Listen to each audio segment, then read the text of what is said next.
अत्र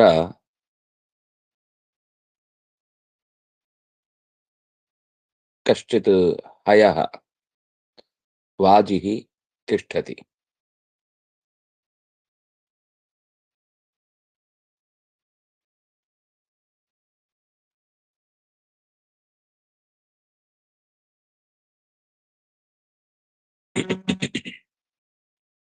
गोः अश्वस्य च को भेदः? गो अश्वस्य च को भेदः? ಗೋವಿಗೂ ಕುದುರೆಗೂ ಏನು ವ್ಯತ್ಯಾಸ? ಅಶ್ವಃ ಗವಾಪೇಕ್ಷೆಯ ಪ್ರಾಂಶುಃ. ಕುದುರೆ ಹಸುವಿನ ಎತ್ತರದ ದೃಷ್ಟಿಯಿಂದ ಅದಕ್ಕಿಂತ ಜಾಸ್ತಿನೇ ಉದ್ದ ಇದೆ. ಹಸುವಿನ ಗಾತ್ರಕ್ಕಿಂತ ಹೆಚ್ಚು ಗಾತ್ರವುಳ್ಳದ್ದು, ಹೆಚ್ಚು ಎತ್ತರವುಳ್ಳದ್ದು. ಅಶ್ವಃ ಗವಾಪೇಕ್ಷೆಯ ಪ್ರಾಂಶುಃ.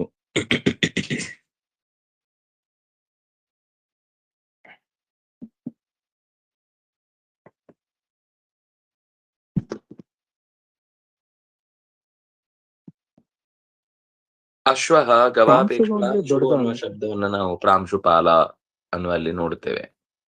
ಅಂದ್ರೆ ಎಲ್ಲರಿಗಿಂತ ಹೆಚ್ಚು ಅಧಿಕಾರ ಇದ್ದು ಉಳಿದವರನ್ನ ನೋಡಿಕೊಳ್ಳುವವರು ಅನ್ನುವ ಅರ್ಥದಲ್ಲಿ ಹೇಳುವ ಶಬ್ದ. ಅಶ್ವಸ್ಯ ಪಾದಾಹ ದೀರ್ಘತರಾಹ. ಕುದುರೆಯ ಕಾಲುಗಳು ಬಹಳ ಉದ್ದವಾದವುಗಳು. ಅಂದ್ರೆ ಹಸುವಿನ ಪಾದವನ್ನ ಹೋಲಿಸಿದ್ರೆ, ಹಾಗೆ ನೋಡಿದ್ರೆ ಒಂಟ ಇನ್ನು ಜಾಸ್ತಿ ಇರುತ್ತೆ. ಶರೀರದ ದೃಷ್ಟಿಯಿಂದ ನೀವು ಜೇಡ ನೋಡಿದ್ರೆ ಅದರ ಶರೀರಕ್ಕಿಂತ ತುಂಬಾ ಜಾಸ್ತಿ ಕಾಲಿದೆ ಅದಕ್ಕೆ. ಆದ್ರೆ ಈ ಎರಡರಲ್ಲಿ ಅಶ್ವಸ್ಯ ಪಾದಾಹ ದೀರ್ಘತರಾಹ. ಅಶ್ವಸ್ಯ ಕುದುರೆಯ ಪಾದಾಹ ಕಾಲುಗಳು ದೀರ್ಘತರಾಹ ಹೆಚ್ಚು ಉದ್ದ ಉಳ್ಳವುಗಳು. ಯಾಕೆ ದೀರ್ಘತರ ಅನ್ನುವ ಶಬ್ದ ಬಳಸಿದ್ರು ಅಂದ್ರೆ, ಇಲ್ಲಿ ಹಸು ಮತ್ತು ಕುದುರೆ ಅಂತ ಎರಡು ವಸ್ತುಗಳಲ್ಲಿ ತುಲನೆ ಮಾಡಿ ಒಂದು ಹೆಚ್ಚು ಅಂತ ಹೇಳುವಾಗ ಯಾವಾಗ್ಲೂ ತರ ಅನ್ನುವ ಪ್ರತ್ಯಯ ಬರುತ್ತೆ. ತರಪ್ ಅಂತ ಕರೀತಾರ ಪ್ರತ್ಯಯವನ್ನ. ಬಹಳ ವಸ್ತುಗಳಲ್ಲಿ ಒಂದು ವಸ್ತುವನ್ನ ಪ್ರಧಾನ ಅಂತ ಹೇಳುವಾಗ ತಮಪ್ ಅನ್ನುವ ಪ್ರತ್ಯಯ ಬರುತ್ತೆ. ಸುಹೃತ್ತಮಃ ಅಥವಾ ಸತ್ತಮ ಅನ್ನುವ ಶಬ್ದಗಳನ್ನ ಕೆಲವೊಂದು ಸರ್ತಿ ಪ್ರಯೋಗ ಮಾಡ್ತಾರೆ. ಅಂದ್ರೆ ಆ ಶಬ್ದ ತಮ ಅನ್ನುವುದು ಬಹಳ ವ್ಯಕ್ತಿಗಳನ್ನ ಹೋಲಿಸಿ ಅದರಲ್ಲಿ ಉತ್ತಮನಾದವನನ್ನು, ಈಗ ಉತ್ತಮ ಅನ್ನುವ ಶಬ್ದವು ಹಾಗೇನೆ. ಉತ್ತರ, ಉತ್ತಮ. ನಾವು ಉತ್ತರ ಅನ್ನುವ ಶಬ್ದವನ್ನ ತರ ಪ್ರತ್ಯಯ ಇಲ್ಲದೆ ಇನ್ನೊಂದು ಅರ್ಥದಲ್ಲೂ ಬಳಸ್ತೇವೆ. ಆದ್ರಿಂದಾಗ ಅದು ನಮಗೆ ಪ್ರಶ್ನೆಗೆ ಉತ್ತರ ಅನ್ನುವ ಅರ್ಥದಲ್ಲಿ ಬರುತ್ತೆ. ಆದ್ರೆ ಯಾರು ಉತ್ತಮ, ಪುರುಷೋತ್ತಮ ಅನ್ನುವ ಶಬ್ದ ಬಂದ್ರೆ ಇನ್ನು ಅದರ ಮೇಲೆ ಮತ್ತೊಬ್ಬ ವ್ಯಕ್ತಿ ಇಲ್ಲ ಅಂತ ಅರ್ಥ. ಉತ್ತಮ ಪುರುಷಸ್ತ್ವನ್ಯ, ಆದ್ರಿಂದಾಗಿ ಅವನಿಗೆ ಪುರುಷೋತ್ತಮ ಅಂತ ಹೆಸರು ಬಂತು. ಹಾಗೇನೆ ದೀರ್ಘತರ ಅನ್ನುವ ಶಬ್ದ ಇಲ್ಲಿ ಬಂದಿದೆ. ಅಂದ್ರೆ ಅದು ಗುಡ್, ಬೆಟರ್, ಬೆಸ್ಟ್ ಅಂತ ಹೇಳುವ ಹಾಗೆ ದೀರ್ಘ, ದೀರ್ಘತರಹ, ದೀರ್ಘತಮಃ.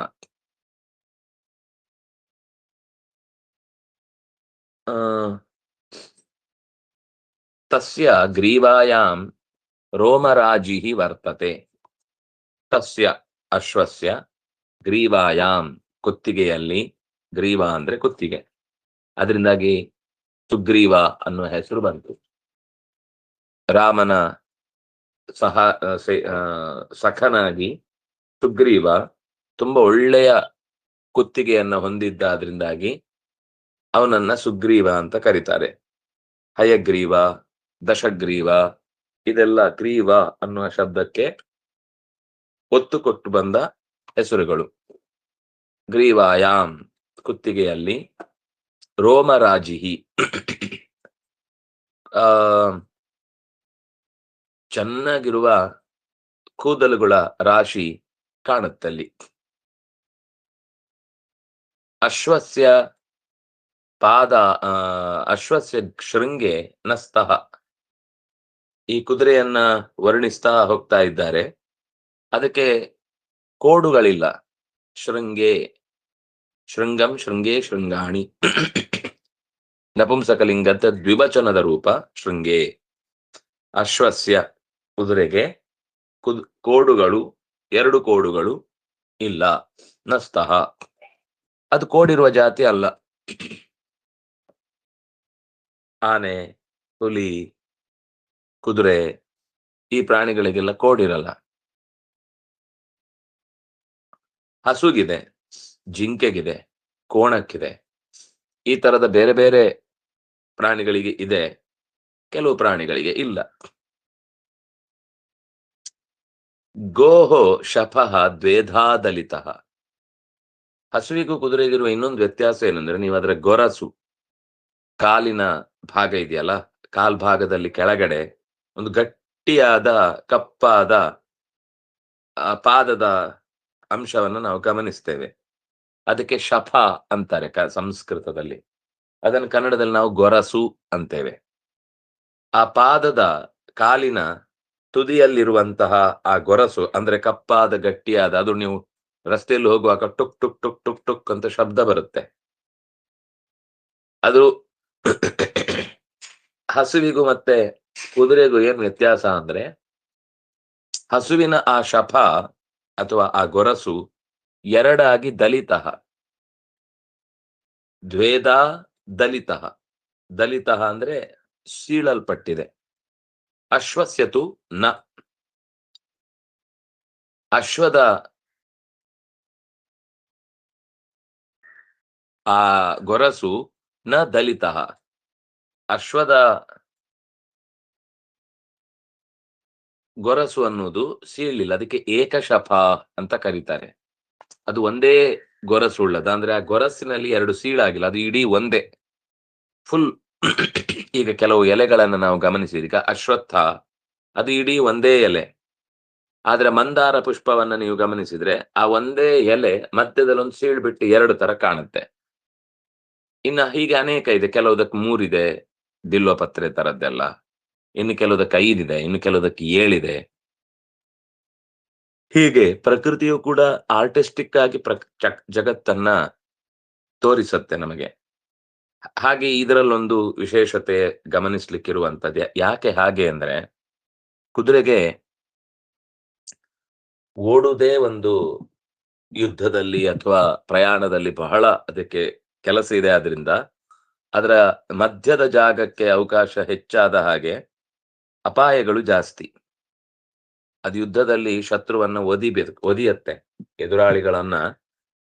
ಕುದುರೆಗಳಿಗೆ ಟ್ರೈನಿಂಗ್ ಇರುತ್ತೆ ಯುದ್ಧದಲ್ಲಿ. ಅವುಗಳೇ ಶತ್ರುಗಳನ್ನು ಹೊಡೆದು ಯಜಮಾನನನ್ನು ಉಳಿಸ್ಕೊಂಡು ಬರ್ತವೆ. ಅಂತಹದ್ದಕ್ಕೆ ಅದು ಆಯುಧವಾಗಿಯೂ ಬಳಕೆ ಆಗುತ್ತೆ. ಆದ್ರಿಂದ ಕತ್ತೆ ಒದಿಯತ್ತೆ. ಆದ್ರೆ ಹಸುಗಳು ಕೂಡ ಈ ಹಾಲು ಕರೆಯುವಾಗ ಎಲ್ಲ ಒದಿಯುವುದೆಲ್ಲ ಇದೆ. ಆದ್ರೆ ಅದು ತನ್ನ ಎಲ್ಲೋ ಒಂದು ಆತ್ಮರಕ್ಷಣೆಗಾಗಿ ಮಾತ್ರ ಮಾಡುತ್ತೆ ಹೊರತು ಅದನ್ನ ನಾವು ಟ್ರೈನ್ ಮಾಡಿ ಇನ್ನೊಬ್ರಿಗೆ ಒದ್ದು ಬಾ ಅಂತ ಹೇಳಲಿಕ್ಕಾಗಲ್ಲ. ಆದ್ರೆ ಕುದುರೆ ಹಾಗಲ್ಲ, ಅದು ತುಂಬಾ ಸೆನ್ಸಿಟಿವ್. ಮನುಷ್ಯನನ್ನ ಬಹಳ ಬೇಗ ಹಚ್ಚಿಕೊಳ್ಳುತ್ತೆ ಮತ್ತು ಮನುಷ್ಯನ ಭಾವನೆಗಳನ್ನು ಅರ್ಥ ಮಾಡಿಕೊಂಡು ಅವನಿಗೆ ತತ್ಕಾಲದಲ್ಲಿ ಅಪಾಯ ಬಂದಾಗ ಅದನ್ನು ಪಾರು ಮಾಡುವ ಕೆಲಸವನ್ನು ಕೂಡ ಮಾಡುತ್ತೆ.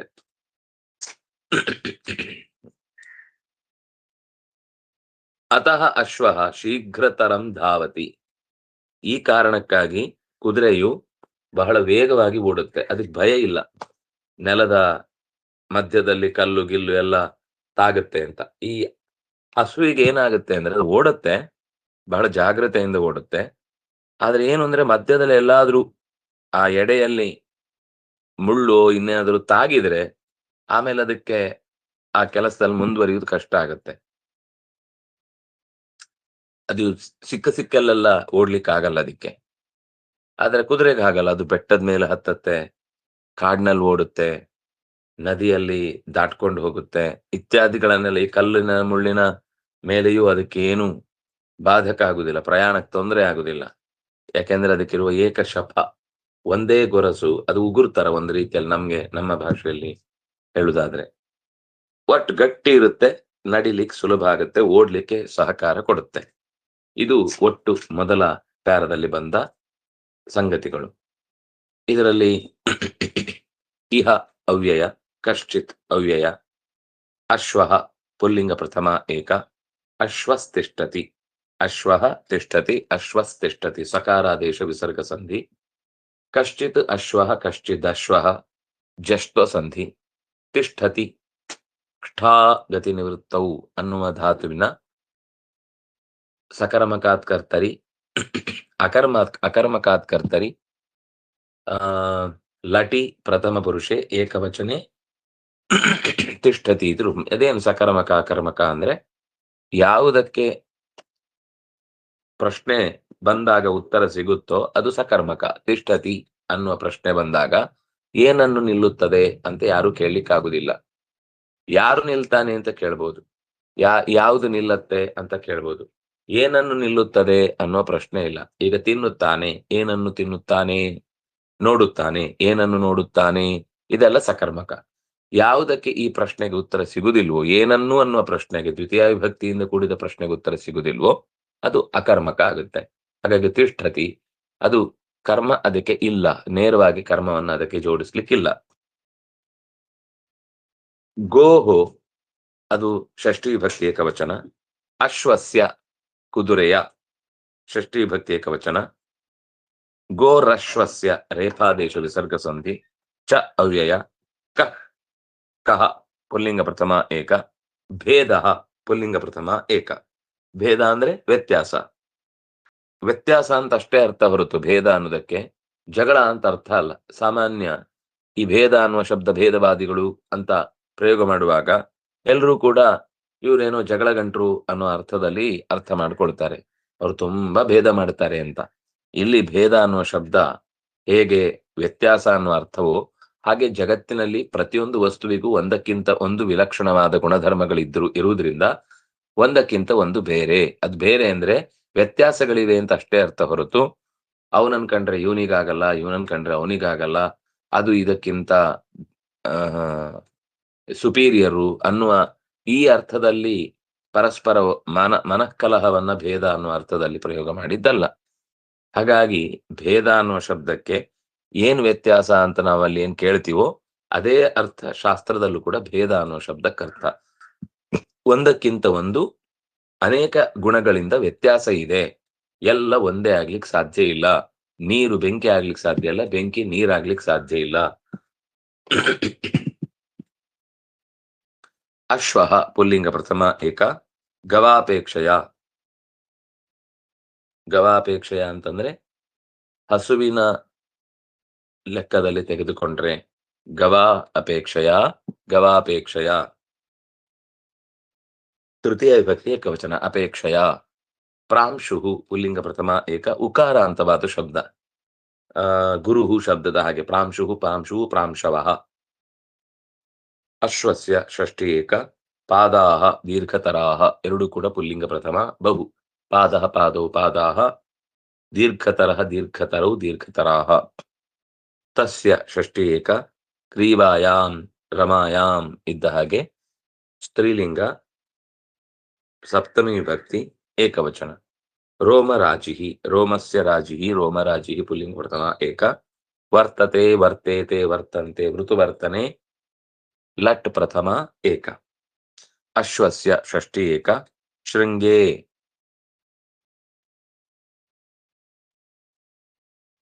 ಎರಡು ಕೋಡುಗಳು ಪ್ರಥಮ ವಿಭಕ್ತಿ ದ್ವಿವಚನ ನಪುಂಸಕಲಿಂಗದಲ್ಲಿ ಅಕಾರ ಅಂತವಾದ ಶಬ್ದ. ನ ಸ್ತಃ ನ ಅವ್ಯಯ ಸ್ತಃ ಅಸ್ತಿ ಸ್ತಃ ಸಂತಿ. ಅಸ್ತಿ ಸ್ತಃ ಅನ್ನುವಲ್ಲಿ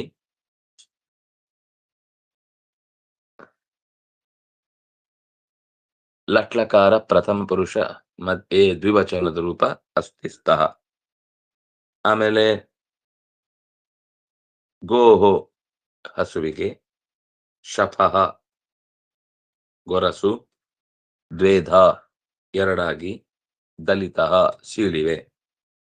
ಗೋಹು ಷಷ್ಠಿ ಏಕ ಶಪಃ ಪುಲ್ಲಿಂಗ ಪ್ರಥಮ ಏಕ ದ್ವೇಧಾ ಅವ್ಯಯ ದಲಿತಃ ಪುಲ್ಲಿಂಗ ತಪ್ರತ್ಯಯ ಅಂತವಾದ ಶಬ್ದ ಪ್ರಥಮ ವಿಭಕ್ತಿ ಏಕವಚನ.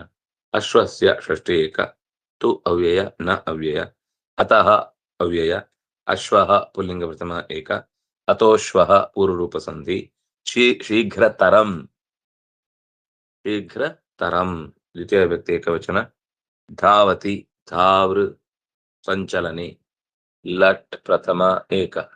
ಏನನ್ನು ಓಡುತ್ತಾನೆ ಅಂತ ಕೇಳುವುದಿಲ್ಲ, ಅದರಿಂದಾಗಿ ಅಕರ್ಮಕ ಧಾತು ಅಂತ ಗೊತ್ತಾಗುತ್ತೆ. ಸರಿ, ಇಂದಿನ ಪಾಠದ್ದು ಏನಾಗ್ಬೇಕು?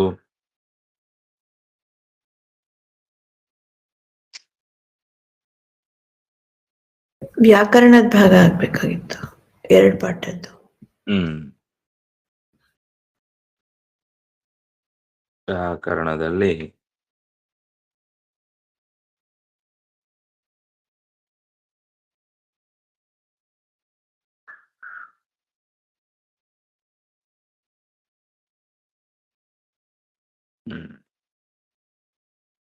ವಿಸರ್ಗ ಸಂಧಿಯನ್ನ ಕೊಟ್ಟಿದ್ದಾರೆ. ಇತಃ ಗಚ್ಚತಿ, ಇತೋ ಗಚ್ಚತಿ, ಸ್ವತಃ ಜಾಯತೆ, ಸ್ವತೋ ಜಾಯತೆ, ಬುಧಃ ರಮತೆ, ಬುಧೋ ರಮತೆ, ಶಿಷ್ಯಃ ನಮತಿ, ಶಿಷ್ಯೋ ನಮತಿ. ಇದೆಲ್ಲ ಕಡೆಯಲ್ಲೂ ಕೂಡ ಉ ಅನ್ನುವ ಒಂದು ವಿಶೇಷವಾದ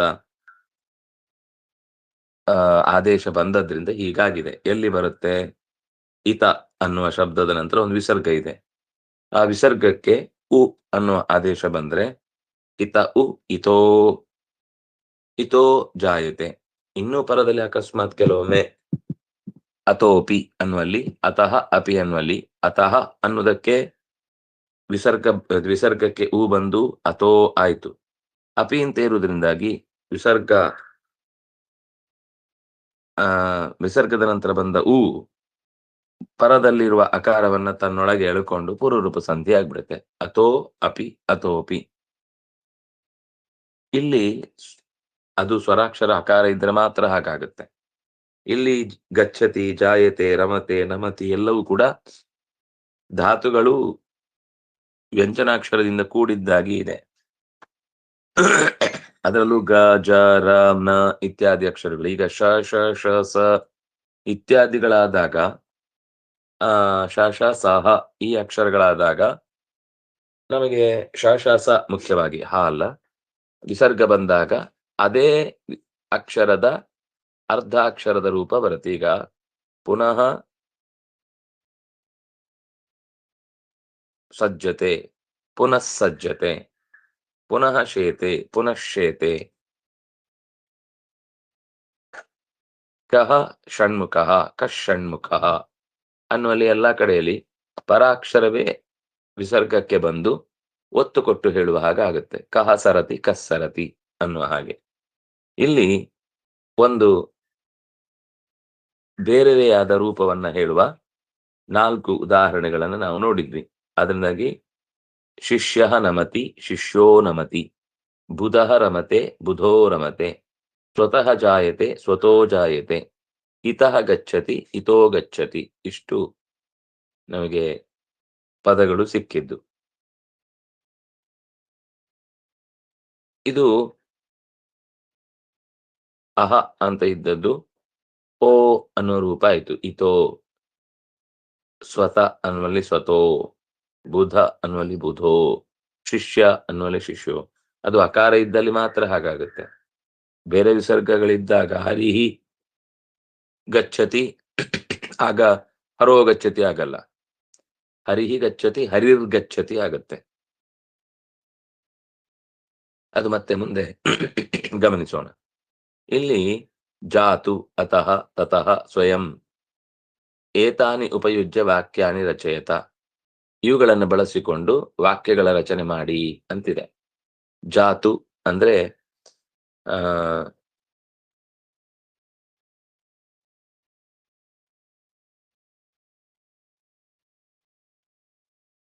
ನ ಜಾತು ಕಾಮ ಕಾಮಾನಾಂ ಉಪಭೋಗೇನ ಶಾಮ್ಯತಿ.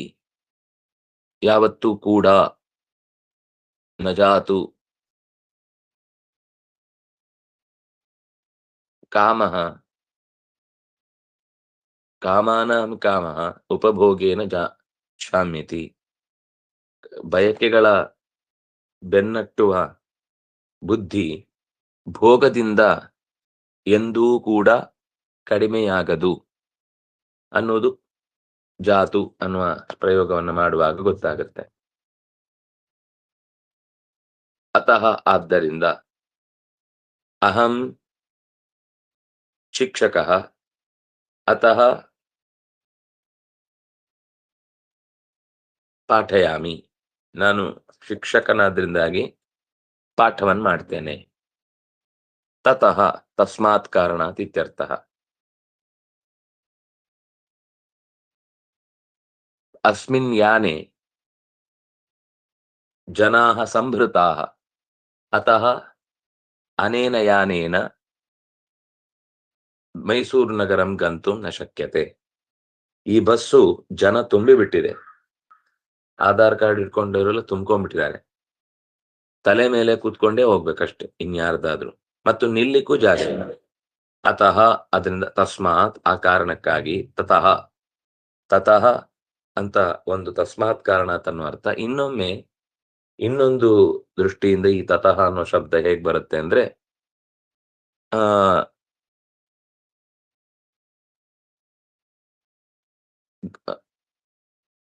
ಬಸ್ಯಾನೇನ ಗ್ರಾಮಂ ಗಚ್ಚತಿ ತತಃ ಕಥಂ ಗಚ್ಚತಿ. ರಾಮ ಬಸ್ಯಾನದಿಂದ ಹಳ್ಳಿಗೆ ಹೋದ, ಹಳ್ಳಿಯಲ್ಲಿ ಮತ್ತು ಒಳಗೋಗ್ಬೇಕು. ಅವ್ರದ್ದು ತುಂಬಾ ಕಗ್ಗಾಡಿನ ಜಾಗದಲ್ಲಿ ಎಲ್ಲೋ ಮನೆ ಇದೆ, ಅಲ್ಲಿಗೆ ವಾಹನ ಇಲ್ಲ. ತತಃ ಅಲ್ಲಿಂದ, ಕಥಂ ಗಚ್ಚತಿ ತಸ್ಮಾತ್ ಪ್ರದೇಶಾತ್ ಇತ್ಯರ್ಥ. ತತಃ ಇತ್ಯುಕ್ತೆ ಆ ಪ್ರದೇಶದಿಂದ ಹೇಗೆ ಹೋಗ್ತಾನೆ? ಸ್ವಯಂ. ಈ ಸ್ವಯಂ ಅನ್ನೋದು ತಾನು ತಾನಾಗಿ. ಭಗವಾನ್ ವಿಷ್ಣು ಸ್ವಯಂ ಅನೇಕಾನಿ ರೂಪಾಣಿ ಸ್ವೀಚಕಾರ, ತಾನೇ ತಾನಾಗಿ ಅನೇಕ ರೂಪಗಳನ್ನು ಸ್ವೀಕರಿಸಿದ. ಇದು ನಮಗೆ ಸಿಕ್ಕಿದ ಈ 4 ಪದಗಳನ್ನು ಬಳಸಿಕೊಳ್ಳಬಹುದಾದ ರೀತಿ. ಯಾರಾದ್ರೂ ಈ 4 ಪದಗಳನ್ನು ಉಪಯೋಗಿಸಿ ವಾಕ್ಯ ಮಾಡಬಹುದಾ? ಜಾತು ಅಂದ್ರೆ ಅರ್ಥ ಏನು ಅಂತ ಗೊತ್ತಾಗ್ಲಿಲ್ಲ ನಂಗೆ. ಜಾತು ಅನ್ನುವ ಶಬ್ದಕ್ಕೆ ಅದು ವಾಕ್ಯದಲ್ಲಿ ಹೇಳುವಾಗ ಅರ್ಥ ಗೊತ್ತಾಗುತ್ತೆ, ಪ್ರತ್ಯೇಕ ಹೇಳುವಾಗ ಸ್ವಲ್ಪ ಒಂದ್ ನಿಮಿಷ ಹೇಳ್ತೇನೆ.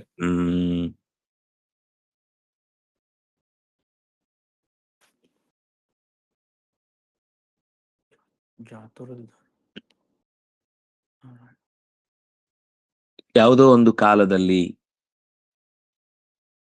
ಕದಾಚಿತ್ ಅಂತ ಯಾವಾಗ್ಲೋ ಒಮ್ಮೆ, ಯಾವತ್ತು, ಯಾವುದೋ, ಯಾವ ಕಾಲ ಅಂತ ಅಲ್ಲಿ ನಜಾತು ಕಾಮ ಕಾಮಾನಾಂ ಅನ್ನುವಲ್ಲಿ ಕಸ್ಮಿಂಶ್ಚಿತ್ ಅದು ಎಲ್ಲವೂ ಅವ್ಯಯಗಳೇ, ಯಾವುದು ಶಬ್ದಗಳಿಲ್ಲ. ಆದ್ರೆ ಹೇಗ್ ಬಳಸ್ಬೇಕು ಅನ್ನೋದಕ್ಕೆ ಆ ಪದ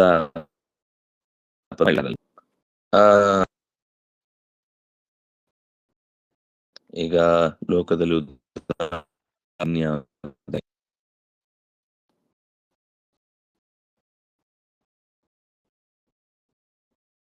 ನಜಾತು ವೈನಾಯ ಏಕಮುದ್ರುತಂ, ನಜಾತು ವೈನಾಯಕಂ ಏಕಮುದ್ರುತಂ, ಅಥವಾ ನಜಾತು ಕಾಮ ಕಾಮಾನಾಂ ಉಪಭೋಗೇನ ಶಾಮ್ಯತಿ. ಸಂಭಾವನಾ ಅನ್ನುವ ಅರ್ಥದಲ್ಲೂ ಕೂಡ ಜಾತು ಪ್ರಯೋಗ ಇದೆ. ಜಾತು ನಿಂದಸಿ ಗೋವಿಂದಂ, ಯಾವಾಗ್ಲೂ ನೀನು ಗೋವಿಂದನನ್ನ ನಿಂದಿಸಿದ್ದಿ. ಜಾತು ತತ್ರ ಭವಾನ್ ಋಷಲಂ ಯಾಚಯತಿ, ಯಾವಾಗ್ಲೂ ಒಮ್ಮೆ ನೀನು ಯಾಗವನ್ನ ಮಾಡಿದ್ದಿ.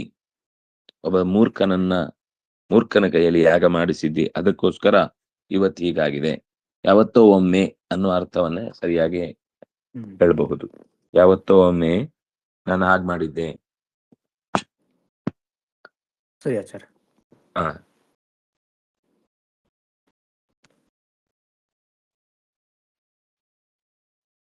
ಹಾಗೆ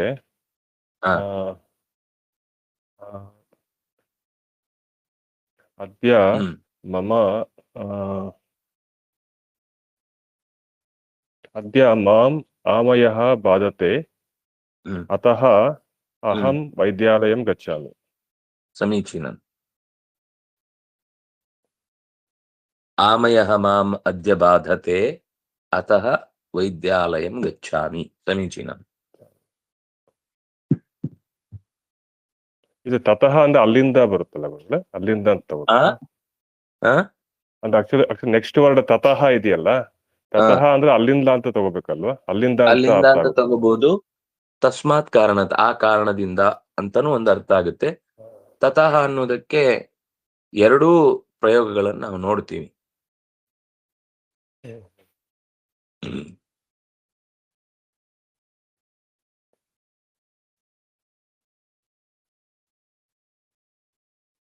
ಹಿಂದೆ ಯಾವುದೋ ಒಂದು ಸರಿಯಾದ ಕಾರಣ ಕೊಟ್ಟು ಅದರಿಂದಲೇನೆ ಹೀಗಾದದ್ದು ಅಂತ ಹೇಳುವಾಗ್ಲೂ ಬಳಸ್ಬೋದು.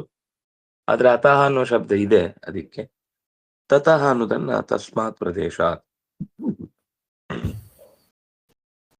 ಶ್ವಃ ಅಹಂ ಕೆಂಗೇರಿ ಉಪನಗರಂ ಗಚ್ಚಾಮಿ ತತಃ ಮಮ ಮೈಸೂರು ಯಾನಂ ಆರಬ್ಧಂ ಹೇಳ್ಬೋದಾ?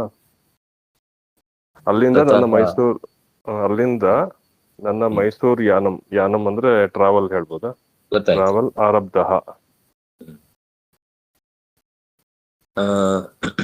ಮಮ ಮೈಸೂರು ಯಾನಃ ಆರಬ್ಧಃ. ತತಃ ಮೈಸೂರು ಯಾನಂ ಆರಬ್ಧಂ. ತತಃ ಅಂದ್ರೆ ಅನಂತರ ಅಂತಾನು ಆಗತ್ತಾ? ಆಗತ್ತೆ. ಯಾಕಂದ್ರೆ ಈ ಪಾಠದಲ್ಲಿ ತತಃ ಸರ್ವೇ ತರವಃ ಅಂತ ಇದೆ. ತತಃ ಇಲ್ಲಿ ತತಃ ಸರ್ವೇ ತರವಃ ಸಮೇತ್ಯ ತಸ್ ಅಂತ ಬರ್ತಿದೆ. ಅದಕ್ಕೆ ಅನಂತರ ಅಂತಾನು ಆಗ್ಬೋದಾ ಅಂತ ಕೇಳಿದೆ. ಇದೆಯಾ? ತತಃ ಸರ್ವೇ, ಹೌದು. ಅದಾದ ನಂತರ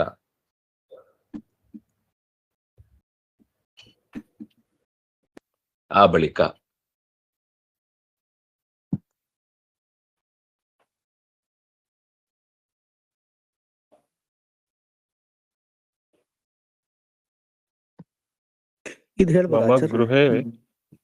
ಮಮ ಗೃಹೇ ಸಮೀಪಾನಿ ಸ್ಥಿತಾನಿ ಮಾರ್ಗಾಣಿ ಅದ್ಯ ನಿಬಿಡಃ ಅಸ್ತಿ, ಅದ್ಯ ಜನನಿಬಿಡಃ ಅಸ್ತಿ, ತತಃ ಕಾರ್ಯಾಲಯಂ ಗಂತುಂ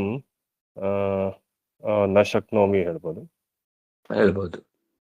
ನ ಶಕ್ನೋಮಿ ಅಂದ್ರೆ ನಮ್ಮ ಮನೆ ಹತ್ರ ಇರೋ ರಸ್ತೆಗಳಲ್ಲಿ ಜನ ಅಂದ್ರೆ ಟ್ರಾಫಿಕ್ ಜಾಸ್ತಿ ಇದೆ, ಆ ಕಾರಣದಿಂದ ಇವತ್ತು ಕಾರ್ಯಾಲಯಕ್ಕೆ ಹೋಗೋದಕ್ಕಾಗೋದಿಲ್ಲ.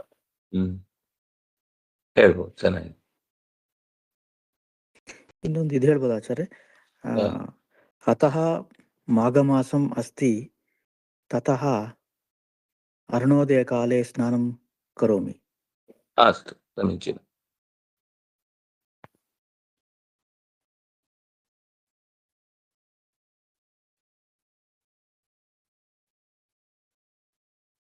ಇನ್ಯಾರಾದ್ರು?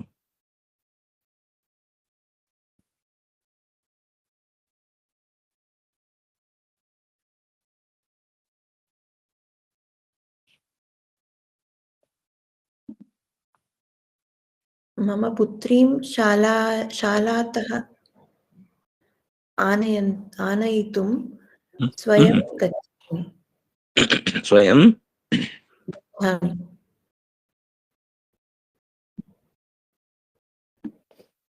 ಸ್ವಯಂ ಗಚ್ಚಾಮಿ. ಸ್ವಯಂ ಗಚ್ಚಾಮಿ. ಸಮೀಚೀನ.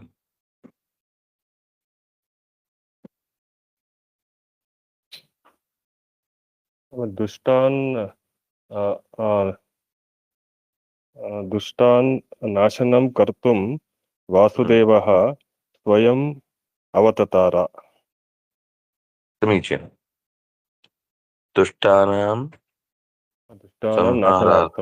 ನಾಶನಾರ್ಥಂ ಸ್ವಯಂ ಅವತತಾರ.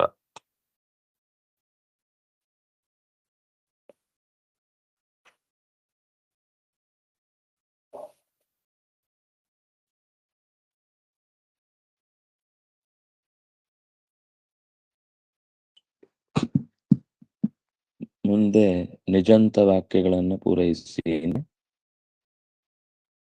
ನಿಜಂತ ಅಂತಂದ್ರೆ ಮಾಡಿಸುವುದು, ಕೇಳಿಸುವುದು, ಆಡಿಸುವುದು, ಹಾಡಿಸುವುದು ಅನ್ನುವ ಅರ್ಥದಲ್ಲಿ.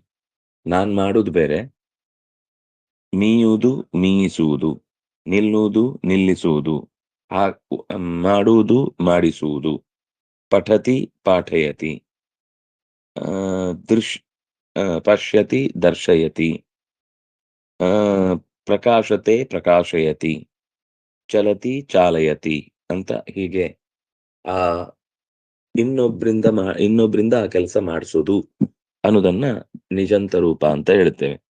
ಉಪಾಧ್ಯಾಯ ಶಿಷ್ಯಾನ್ ಪಾಠಯತಿ, ಗುರು ಸನ್ಮಾರ್ಗಂ ದರ್ಶಯತಿ, ಸೂರ್ಯ ಸ್ವಭಾಸ ಜಗತ್ ಪ್ರಕಾಶಯತಿ, ವಾಯು ಪಾದಪಾನ್ ಚಾಲಯತಿ. ಹೀಗೆ ಅಲ್ಲಿ ನಿಜಂತ ರೂಪ ಅಂತಂದ್ರೆ ಇನ್ನೊಬ್ರಿಂದ ಮಾಡಿಸುದು, ಇನ್ನೊಬ್ಬರಿಗೆ ಆ ಕೆಲಸ ಮಾಡುವಂತೆ ಪ್ರೇರೇಪಿಸುವುದು ಇತ್ಯಾದಿಗಳೆಲ್ಲ ಪ್ರಯೋಗದ ಅರ್ಥದಲ್ಲಿ ಬಂದಿದೆ. ಅದರ ಅಭಿಪ್ರಾಯವನ್ನು ನೋಡಿದ್ವಿ. ವೃಕ್ಷಕ್ಕಿರುವ ಪರ್ಯಾಯವಾಚಿ ಪದಗಳನ್ನ ನೋಡಿಬಿಡಿ.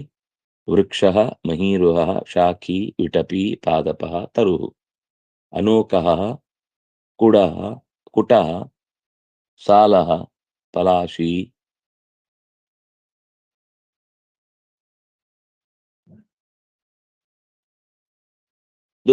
ದುದ್ರುಮಾಗಮ. ಸಹಕಾರ ಅಂದ್ರೆ ಮಾವಿನ ಹಣ್ಣು. ಆಮ್ರಃ, ಚ್ಯೂತಃ, ರಸಾಲಃ, ಅಸೌ ಸಹಕಾರೋ ಸೌರಭ. ಅತಿ ಸೌರಭ ಅಂದ್ರೆ ಒಳ್ಳೆ ಪರಿಮಳ ಬರುತ್ತದು, ಮೂಗಿಗೆ ಚೆನ್ನಾಗಿ ಬಡಿಯುತ್ತೆ. ವ್ಯತ್ಯಾಸ ಪಕ್ಕ ಗೊತ್ತಾಗುತ್ತೆ. ಬರೀ ಹಣ್ಣುಗಳಲ್ಲೇ ಪರಸ್ಪರ ಒಂದಕ್ಕಿಂತ ಒಂದು ಭಿನ್ನ ಭಿನ್ನವಾದ ತನ್ನ ಪರಿಮಳದಿಂದಲೇ ಗುರುತಿಸಿಕೊಳ್ಳುವ ಶಕ್ತಿ. ಇವತ್ತು ಎಲ್ಲ ನಾವು ಸಿದ್ಧಪಡಿಸಿದ ಹಣ್ಣುಗಳಾದ್ರಿಂದ ಅದರಲ್ಲಿ ಅಷ್ಟು ಸೌರಭನ ನಾವು ಕಾಣುವುದು ಕಷ್ಟ. ಆದ್ರೂ ಅದರ ಸ್ವಂತಿಕೆಯ ಒಂದು ಪರಿಮಳ ಇದ್ದೇ ಇದೆ, ಬೇರೆ ಯಾವುದಕ್ಕೂ ಹೋಲಿಸ್ಲಿಕ್ಕೆ ಸಾಧ್ಯ ಇಲ್ಲ ಅಂತ. ಸರಿ, ಇಷ್ಟು ಇವತ್ತು ನೋಡಿದ್ದಾಯ್ತು. ನಾಳಿದ್ದು ನೆಕ್ಸ್ಟ್ ಕ್ಲಾಸಿಗೆ ಬರುವಾಗ ಈ ಮುಂದಿನ ಪಾಠದ ಪದ ಪರಿಚಯವನ್ನು ಒಂಚೂರು ನೋಡ್ಕೊಂಡು ಬನ್ನಿ. ನೀವೇ ಹೇಳ್ತಾ ಹೋಗ್ಬೇಕು. 2 ಪ್ಯಾರ, ಅಶ್ವಪಾಠದ ಮುಂದಿನ 2 ಪ್ಯಾರದ್ದು ನಾನು ಪದ ಹೇಳ್ತಾ ಹೋಗ್ತೇನೆ. ಒಬ್ಬೊಬ್ರೆ ಒಂದೊಂದು ಪದಗಳಿಗೆ ಅದು ಶಬ್ದನೋ, ಧಾತುನೋ, ಅವ್ಯಯನೋ ಅಥವಾ ಯಾವ ಪ್ರತ್ಯಯ ಏನು ಗೊತ್ತಾದಷ್ಟು ನೋಡ್ಕೊಂಡು ಬಂದು ಹೇಳಿದ್ರೆ ಸಾಕು. ಶ್ರೀ ಹರಿಪ್ರಿಯತಾಂ. ಶ್ರೀಕೃಷ್ಣ ಅರ್ಪಣಮಸ್ತು.